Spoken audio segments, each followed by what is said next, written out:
Invest పెట్టుబడుల పేరుతో 791 కోట్ల మోసం. ఫాల్కన్ కేసులో ఈడీ ఛార్జ్షీట్ దాఖలు. కూలిన చెట్లు, విరిగిపడిన విద్యుత్ స్తంభాలు. విశాఖలో గాలివాన బీభత్సం.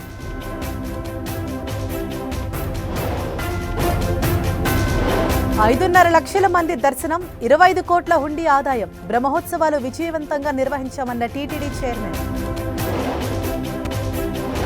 విజయవాడ ఇంద్రకీలాద్రికి పోటెత్తిన భక్తులు. రాజరాజేశ్వరీదేవి దర్శనానికి బారులు.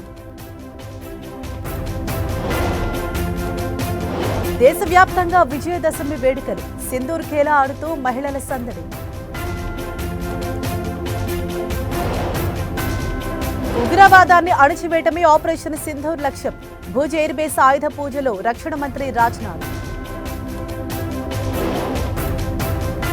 సంక్షేమాన్ని విస్మరిస్తే ప్రజాగ్రహం తప్పదు. నేపాల్ జెన్జీ ఉద్యమం ఓ హెచ్చరిక అన్న ఆర్ఎస్ఎస్ చీఫ్.